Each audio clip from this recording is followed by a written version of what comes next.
Without any further ado, that we are, my three guests here are going to recap a little bit the conference, answer questions from the future industry leaders. If you are a student,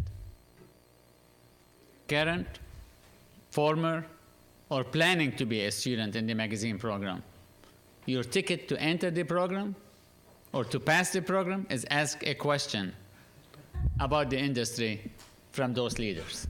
So we don't have a lot of time, so I'm going to shut up and open the stage for the three of you. Thank you.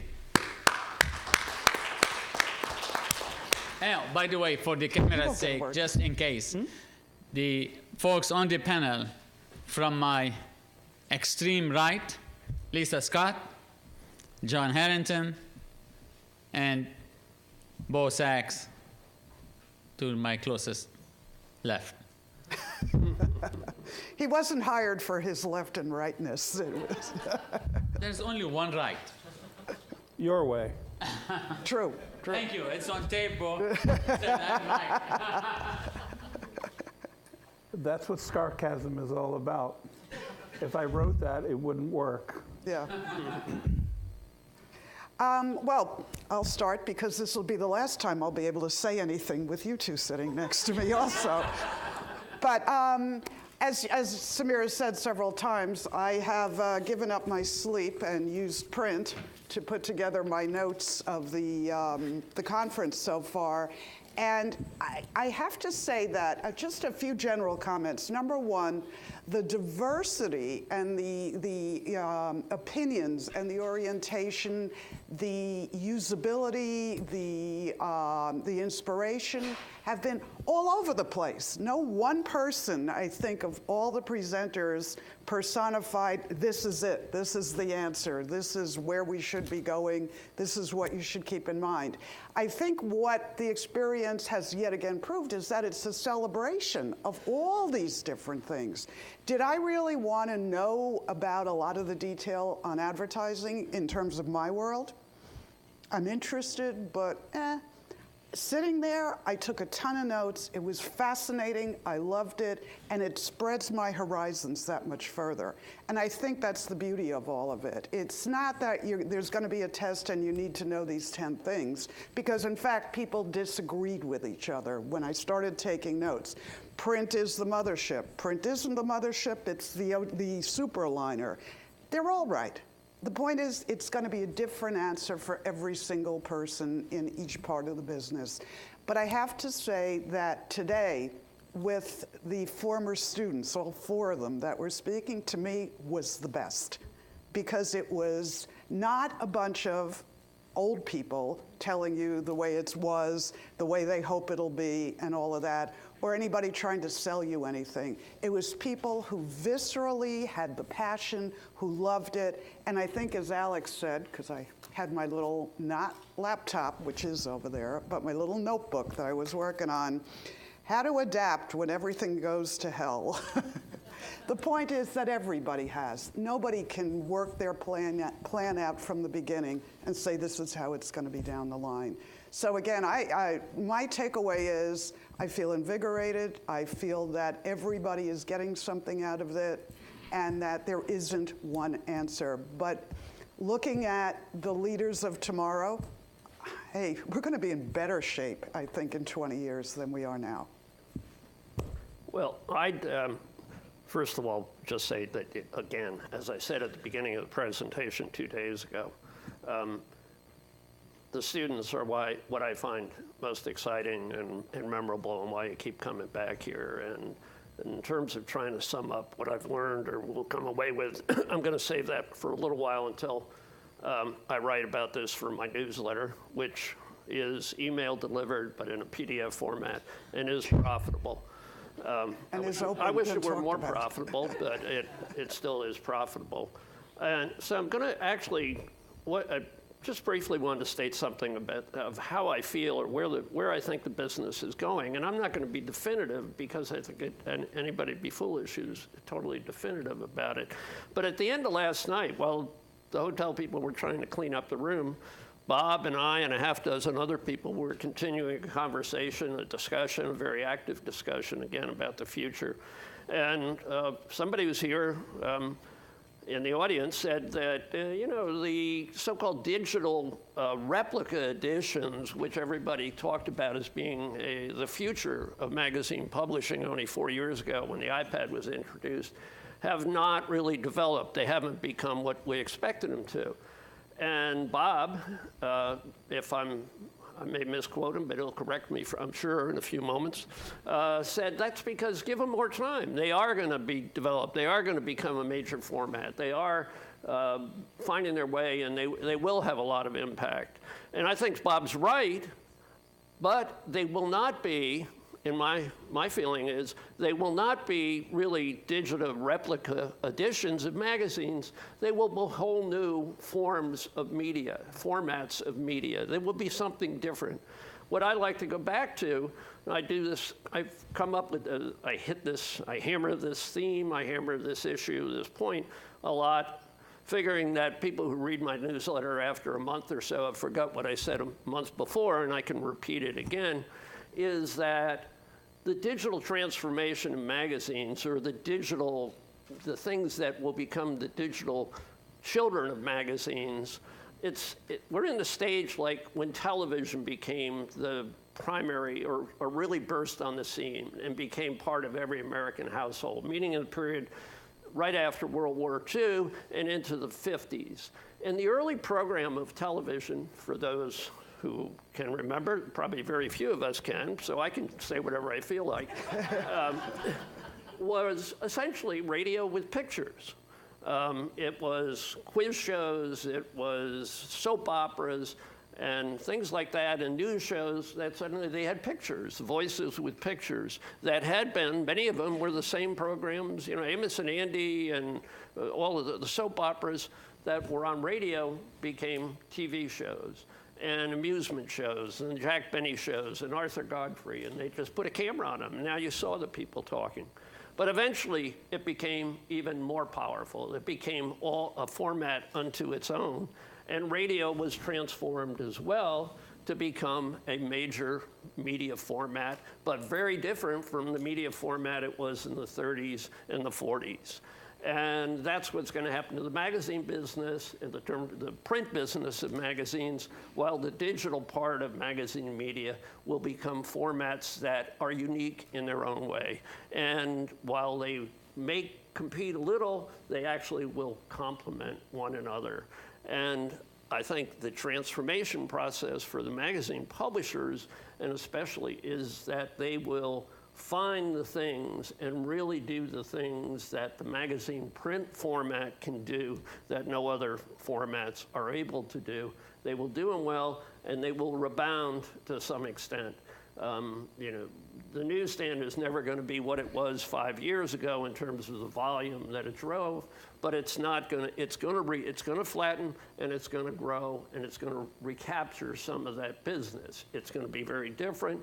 For instance, the celebrity magazines have been the most hard hit by the onset of social media and digital innovation, because the people who want to know about these celebrities know everything there is to know about them by the end of the morning. If they heard something happened at 9 o'clock, they know by noon what it was, and by the end of the day, they know the whole story about it. So when People comes out on Friday, they don't need to find out all the little details that they used to find out.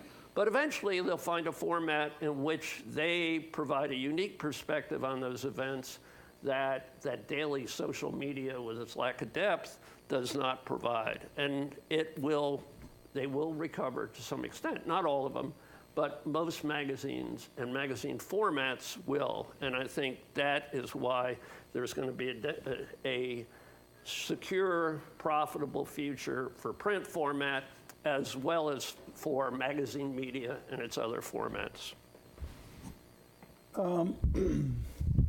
As most of you know, I'm a shy, reserved man. The quiet man. Just 1 second. I've got to say, I was sitting right over there behind Samir, and Bob was sitting behind me, and Gareth talked about the important thing is to know how to self-promote.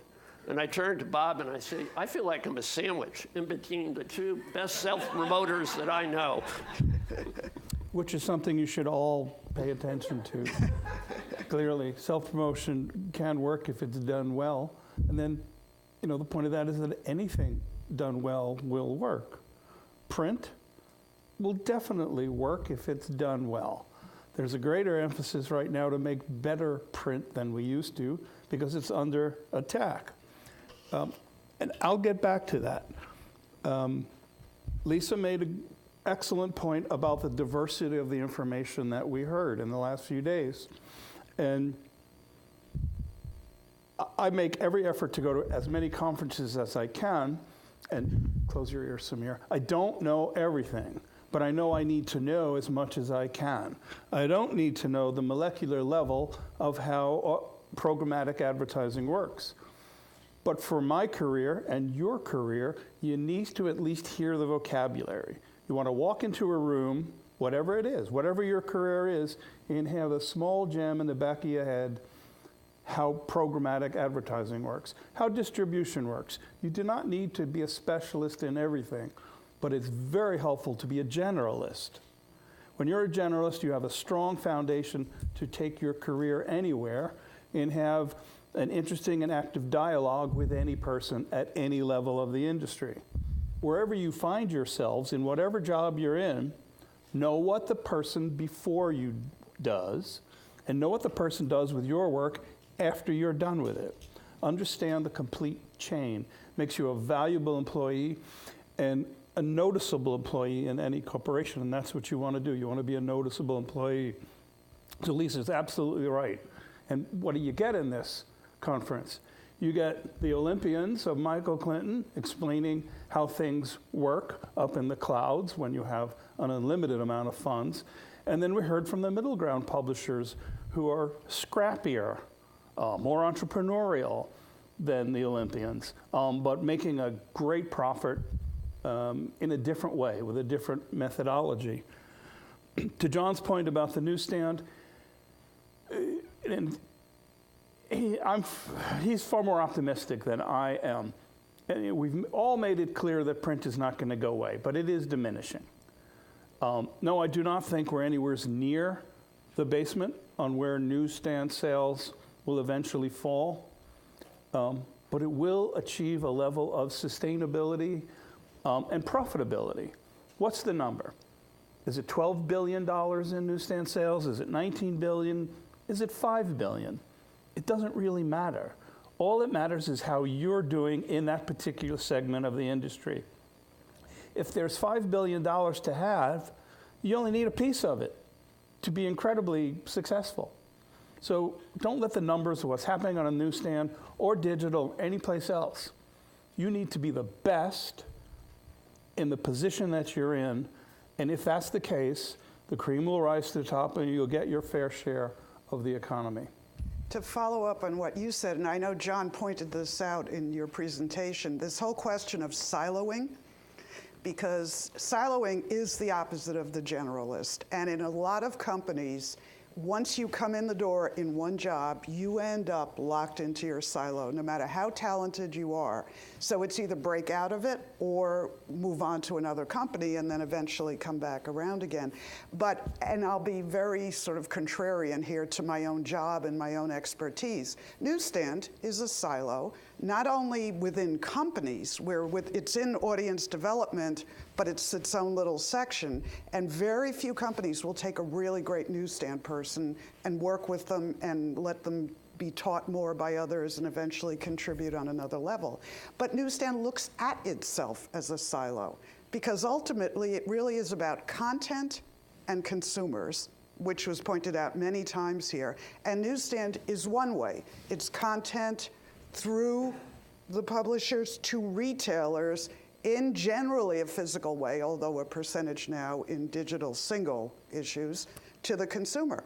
But retailers themselves are having issues. So my point in all of this simply is beware of all these silos. It isn't only about a personal one within the company, but there's this self-identification.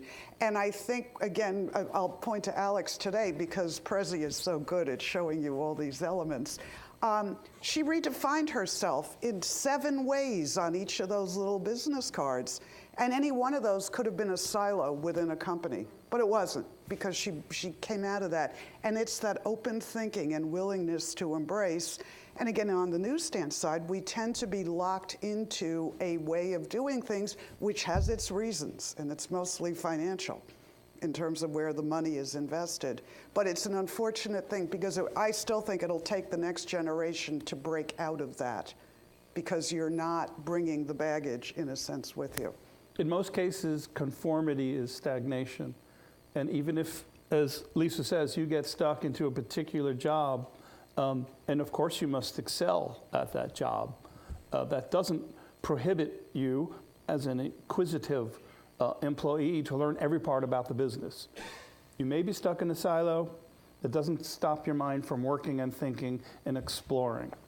You got to understand as much of whatever business you end in. You got to understand as much of it as is possible. That's how you advance. That's how you grow.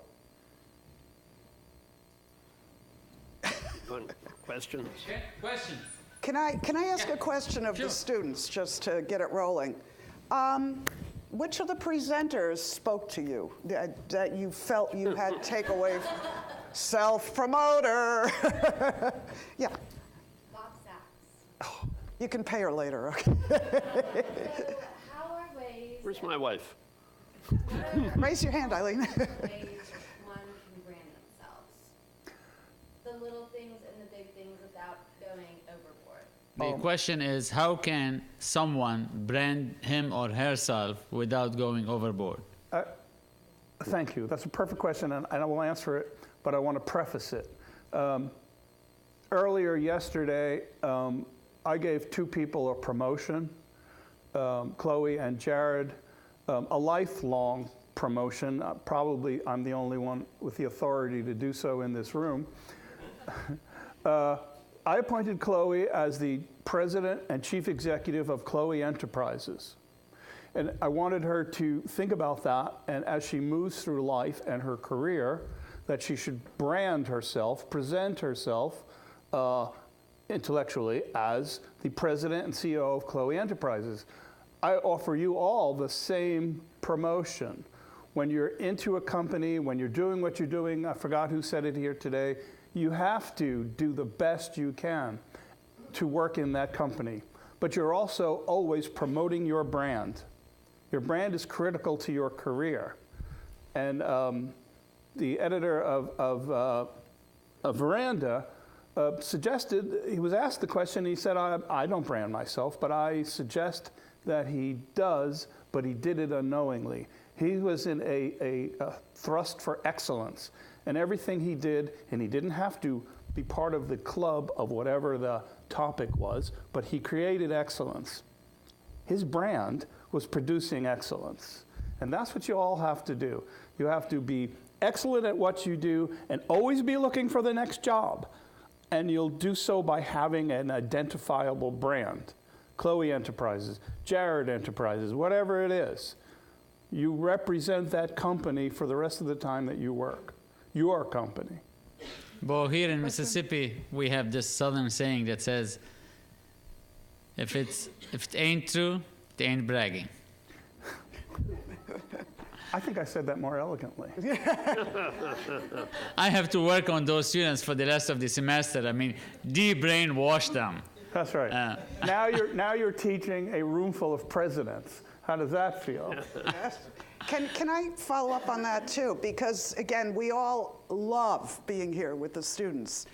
Some students that I've come across here, you could tell already have taken on, in a sense, that whether it's brandness or self-knowledge and comfort in themselves and their skills, where it emanates out. And it just in general, some of you are more, we're here to learn, and you know, I'm sorry to bother you, or you know, I'll speak softly. And Eileen and Carol and I were talking about this at dinner last night, and everybody needs to just step back a minute and say, I can do this stuff. This is not about me being down here and this Olympian up here, and I have to be self-effacing. You guys, was clear throughout this whole thing, are already powerful people. You have a lot to learn, and even more than a lot to learn, a lot to digest and figure out. But it doesn't stop you from having that level of confidence. You are just as much worthy and professional and everything else, and you've got to kind of present that more when you're in here.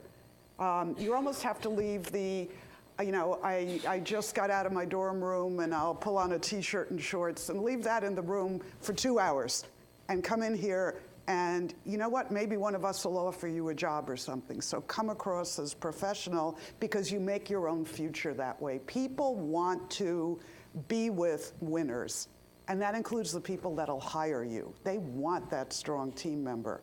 So you have it and you can do it. So that self-promoting is based on reality, but it's not only psychological, it's physical, it's the way you socialize, it's everything. Because you guys are terrific. It's also a self-fulfilling prophecy. Absolutely.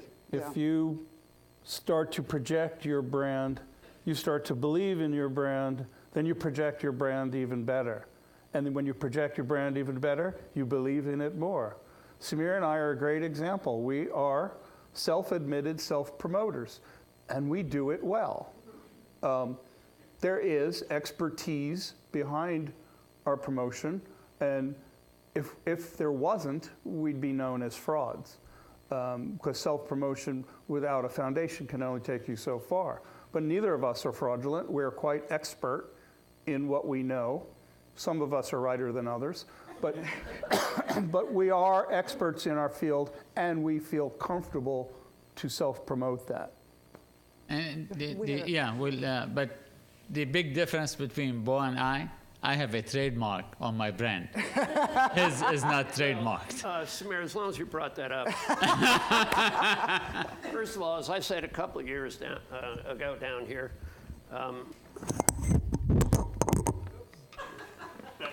Bob doing that to me.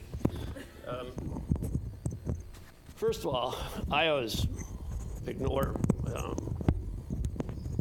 Samir's trademark and refer to him more affectionately as just what you'd refer to any Lebanese professor at Old Miss, and that's Bubba. But after this morning, though, I really advise you that, and this is a compliment, your trademark or your little TM, it should be teacher and mentor, because I think that's been demonstrated throughout these past 3 days. Thank you, John. That's perfect. Thanks. We had a question. I was just wondering, besides self-promotion, kind of moving forward as students, I mean, I'm graduating in May. What is kind of like the next step? What should I be doing? Not only in 9 months when I graduate or whatever it is, but now. I'm graduating in May. What should I be doing now as the next step? Alex is a great example of diversity in career, and be afraid of nothing. You might take your first job that may not be the perfect job. It doesn't matter. Get that job and excel at it. And then, as I'm saying, always promote your brand. Every time you have a job, always have in the back of your mind you'll be looking for your next job. You do that by doing great in your current job. And I know there are some corporate people in the room, but screw it. They have no loyalty to you. You do the best you can in that job and consider where the best spot is for you next time. And when you get that next job, do well, thrive, excel, and keep your mind on what the next job might be, always. That's the best way to have a career with momentum. A variation of that for me is that, first of all, Bob said you may not get the perfect job, but you don't know what the perfect job is, and none of us do, and maybe it doesn't quite exist, although Bob and I, at our old age, may think we've found them. But the path wasn't like that. It wandered around quite a bit, particularly for me. But you take that job within a company that is involved in the business that you think you're interested in and you want to be in, And as Lisa was saying, and as I've said in every presentation I've met here, and almost every presentation I make anywhere, break down those silos. You're there in that job, and that's what you've got to excel at. That's what you have to do. But you want to find out as much about the rest of the company, the rest of the business you're operating in, because any of those places may be where you end up. And like Alex said, and also Gareth said, they weren't sure exactly where they were going to go when they went to those places. And yet, they ended up in really great places because once they got into them, they learned them, they worked at them, and they explored. I'm going to back up a little further even. And first of all, you're at Ole Miss. There is a Southern way of doing things. It's social, it's people, it's personal. So in a sense, it's not something you start now. This is in your DNA. And looking for a job isn't really looking for a job. It's both finding what you're good at, trying out different things, absolutely, for sure. But somebody in a book I read once said, as you get older, eventually, quit your job but never stop working. What you need to do is do things with people, using the skill sets that you think you're good at. Honestly, there's a lot of people in our industry that have lost their jobs, and I'll have coffee with them, and it's like, don't think about, I want to be the circ director of yet another company. Think about what you do well. You know, in this case, is it writing? Is it organizing? You know, that kind of stuff. And you may end up doing it for the Boy Scouts, for the local garden club. It may not have money, but you will get your next job not because you sent 100,000 versions of your resume on a website. You're going to get it because somebody knows you and says, this person is a really good worker, but I can teach them the other stuff. Yeah. So it's an ongoing thing. So the one thing that stuck with me through college was from an engagement class freshman year, taught by Jimmy Knight, and he said, do something that you love that makes you happy and find someone who will pay you for it. Yes. That's perfect. It doesn't always work that way. Well, you know, in order to work the best, to be the best at what you do, you have to love it. So, what do you think about? Hey, you're looking at your teacher who've never worked a day in his life. Right. I'm just doing my hobby. Yes. I just want to say to that point, I read an article on Forbes that says, and I can email it to you guys, that the do what you love and money will come is a big profit pool, because the idea is you have to go to work, and then you grow into what you love. Because as a young person, you love design, you love all the things that are flashy, but you don't know what you love yet, and that's the piece of advice that they wish people would quit telling people as much, because it doesn't give you room. You hold so fast to, I love fashion, I gotta do fashion, but you don't let yourself grow into, you might like, I don't know, selling ribbon, but you might also like, you know, I don't know, marketing fashion. So you don't give yourself the ability to grow out because you're so stuck on, I like this one thing, and that's what I want to do. I would like to agree with you, and just make a twist on your point.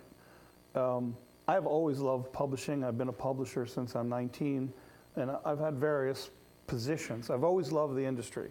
But there was a point, maybe a low point, although I keep my attitude positive every day. I worked for a nasty businessman. He was cheap, abusive to his employees. I don't remember you being there with me. But I worked hard every day despite that, because I loved publishing and I knew I was not going to retire from there. So even though I totally disliked this man, did not respect him, I still excelled in the position. And by a quirk of fate, because I was in the position that I was in, I got a phone call to go to a meeting. That meeting led me directly to a light year leap in my career. I went from a small director of manufacturing to a senior director of manufacturing at McCall's Magazine, from 100,000 circulation to 6.5 million. I went from a job that I didn't like in an industry that I loved, and it just, quirk of fate, accelerated my career. So you've always got to do well, even if you don't like, for the moment, where you are. But those were productive jobs. You knew the field, the area in publishing at that point was something that you were comfortable in. And I think what we're all saying here, and Kimberly too, is that you don't know. Sometimes you have a field. I was talking to somebody the other day who is 30 years old. She has her doctorate in physical therapy. She was working on my leg, and she's like, oh, I was at this mentoring thing in New York City talking to kids that are graduating from high school, looking at college. And the idea was that this one student she was talking to wanted to be a poet and had done various things with poetry and music and all of that. And we got into that whole conversation about the thing that drives you, makes you complete as a person, really is you, but then is it monetizable? You still have to make a living unless you're willing to go off the grid completely, and that's a whole different thing. So sometimes you do have to do that balancing. I'm not saying and then become a cop if that so turns you off, but that's a way to earn money. But there's got to be an open mind to, perhaps your passion will not be the thing that you end up doing. Kim. Okay, Sam, Yeah. I need to take some questions from the back also. So go ahead, but go ahead. I was just going to speak to your point earlier, Lisa, when you spoke of, the really good speakers. I thought as a graduate student, two of the most notable was Vanessa Bush and Brian Hoffman. And I feel like they truly encapsulated their brand. And that passion. They had that passion, and they really spoke to you. And I feel like that's something that, everyone could take away from this is just becoming that person for your brand. They were those spokespeople for that brand. Yeah, and you could see it in the way people just wouldn't leave the room when they had finished their presentations. You could tell they were truly passionate about Yeah. what they did. Just a comment. One of the things that students who are graduating in May do now is to write a note to the people that really Yes. connected with you. Thank them, follow up. Yeah, and write it. And write it on paper and send it, because we know people like that. But you have the opportunity for relationships and mentoring from all of these people that were here. But pick three and connect with them and the ones that connected with you most. And keep in touch with them, because you might not get it from them, but you're going to start your network working with them. Just to keep an honest, open relationship with people who inspire you. That's something to do now. Jake. We've been talking this whole time about doing what you're passionate about. I think we had a speaker earlier today who really spoke to not being the demographic for your work. But if you enjoy the process, not necessarily the subject matter, you'll always be happy with, and you'll always be able to excel at it. Because you can, even if you don't enjoy exactly what you're doing, you can focus and enjoy how you're doing it, how to become better at it, and how to take your personal skills to the next level. I think that's the point that Mr. Sachs has been making. If you love the publishing industry, and so even though you don't necessarily like the job you're in now, you know that it's making you better, and it's a stepping stone to the next thing. That's the biggest thing I took. Your lucrative corner may be the next job.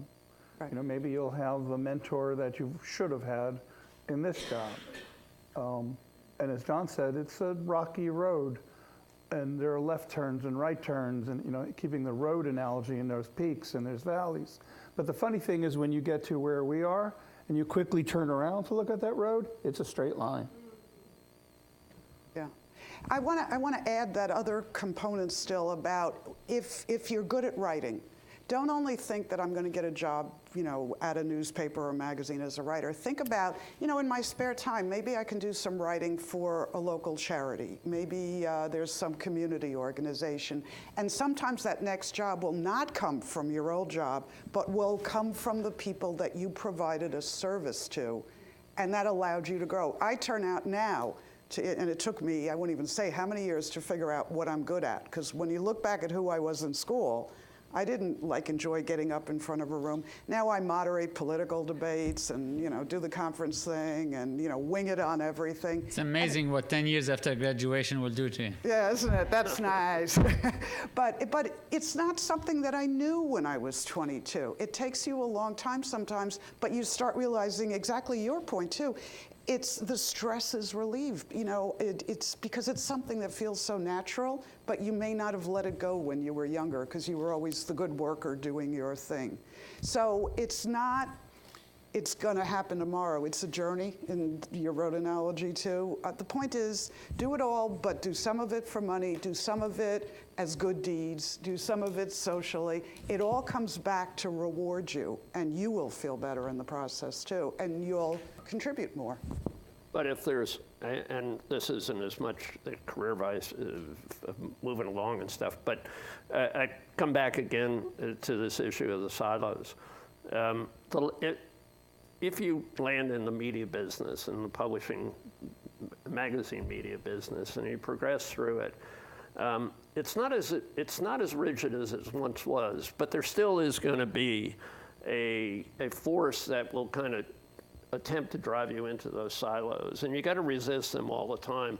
So if you start, Bob in production, and I was a trade editor of a trade publication. Look around you and recognize all the other things that are going around in that business. Understand what their values are, what they're doing, how it fits into the whole. Keep at all times. You are learning things that aren't even daily part of your job, so to speak. I think recently, John McCarter, legendary editor, magazine editor, passed away a few weeks ago. Samir was very close to him, devoted a long blog to him a few weeks ago on his website. John was editor of, at the time, probably the 3 most important women's magazines, women's service publications. And when I was working for the Magazine Wholesalers Trade Association, when there were like 350 magazine wholesalers, John McCarter was the only editor I knew that used to visit them. And he didn't just visit, say, Chicago or New York or Los Angeles that had huge businesses. He visited Topeka, Kansas. He visited wholesaler in Wheeling, West Virginia. And not just so that they would say, oh, gee, I met the editor of Good Housekeeping and maybe do a little more promotion for him.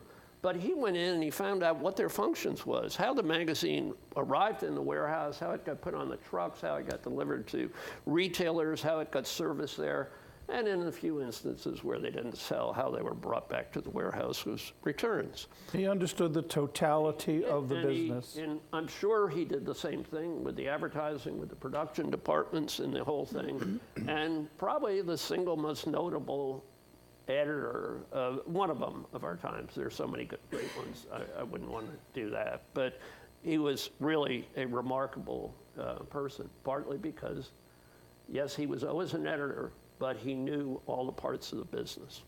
That reminds me of something that has nothing to do with what you just said. Gee. Attitude. Surprise. Attitude is critical. I discussed you having a brand. Your brand can never have a bad day. If Mississippi beats Alabama and you drink too much the night before, when you get into your work, you cannot have a bad day. You must always project a positive attitude. If anybody asks, how are you doing? I'm doing great, even if you don't feel great. Even if you have a cold, it doesn't matter. The continuity of who you are is enthusiastic. I'm great, thank you. Thank you for asking. People ask me, how I'm doing. I say, I'm mighty close to excellent, thank you. How are you? That is my stock answer. So you don't want to be the guy who was asked, what's worse, ignorance or arrogance, and you say, I don't know and I don't care. That is exactly right. Okay, do we have one final question from the floor before I ask my Sabrina?